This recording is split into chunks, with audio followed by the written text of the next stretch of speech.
Back in 1998 or 99, there was a song on the radio, and it was advice for graduating seniors. And I don't remember who or what, but I remember the gist of the song was basically wear sunscreen. That was the main focus. And I'm seeing that the latest classes are starting to graduate. And I started thinking about that for a minute, and I said, hey, I've got some advice now that I'm an old guy. And in my 50s, I've got some time to look back on. So here's my advice to the graduating seniors. Okay, I wrote some stuff down here.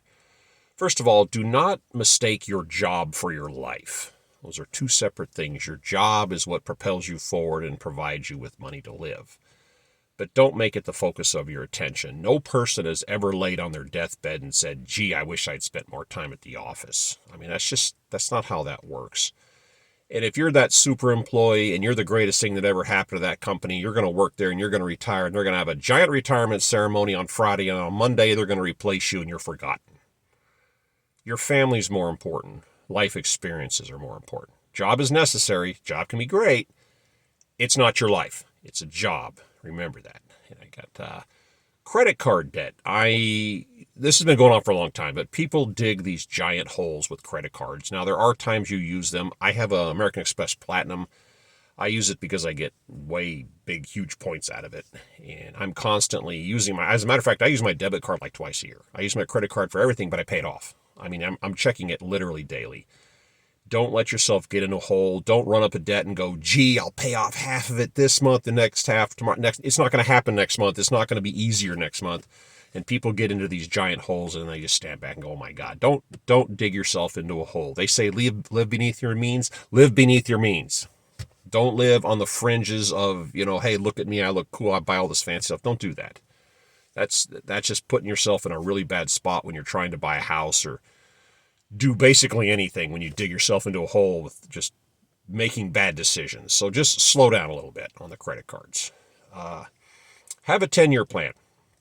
To a young person, 10 years from now is an immeasurable amount of time. It is so far in the future, you can't even see it. To me, 10 years is like Tuesday. Okay, it's going to get here faster than you think and probably faster than you want it to. So take into thought as you're doing everything, how is this going to affect me 10 years from now? And bad financial planning has a lot to do with that.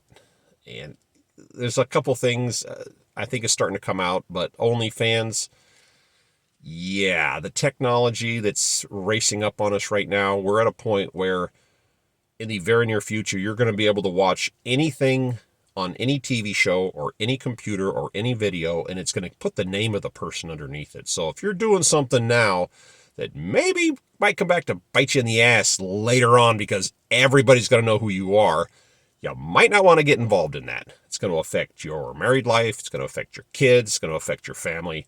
You need to think about that. Technology is accelerating. So think 10 years in the future. Travel. I'm not saying go out and spend dump truck loads of money on exotic vacations. I'm saying go travel, go do things. Have life experiences now. You do some now, you do some later. Don't wait. Don't just say, oh, gee, we'll do that in the future at some point, because I'm 55 and I have people my age that didn't make it. They're right at that point where it's time to go goof off and have fun, and they didn't make it. A childhood friend, his kids went off to college, they graduated. It's him and his wife, my age, took his dog for a walk, came back, let the dog off the leash, hung the leash up on the wall, turned around, took 2 steps down the hall, had a heart attack, and he was dead before he hit the ground. These things happen. So you have to realize, they always say tomorrow's not guaranteed. It isn't. There's a lot of little things out there that can bite you. So start having your life experiences, start having fun. They can just be day trips. They don't have to be, again, exotic, expensive vacations, but start traveling, start doing things. Exotic cars have exotic problems that cost exotic amounts of money to fix. You don't need to drive an Alfa Romeo. You don't need to drive a Land Rover. Junk. Don't buy a Mercedes. They're high maintenance. Buy a Ford. Buy a Honda. Buy a regular car.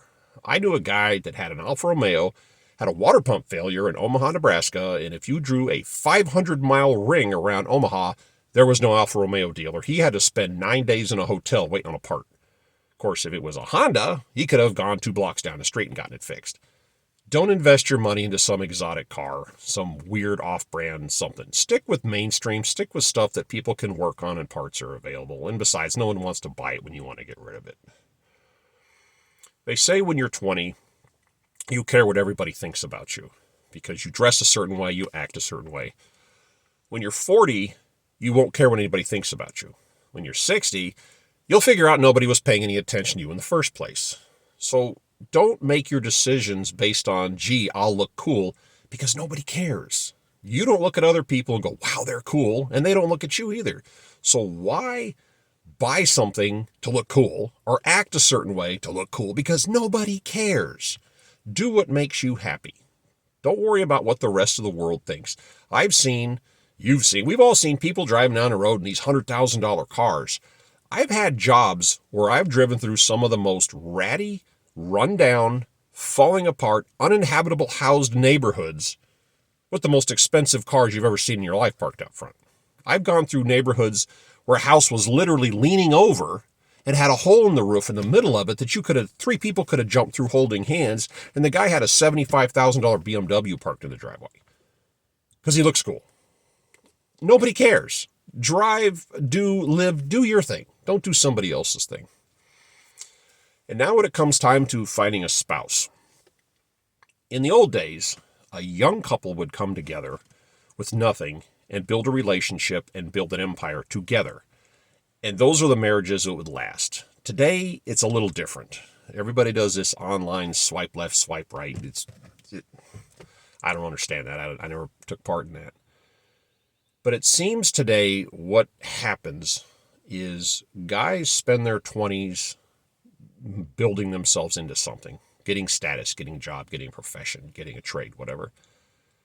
And it seems women are tend to party in their 20s, and they're more tend to lean towards wanting to be, I guess I call them boss babes, which honestly that's man repellent, but sometime around their 30s, the women like to go chase down guys that are successful and kind of, hang out at the finish line and say, ooh, I'm going to jump with this guy, jump on board because he's got, success.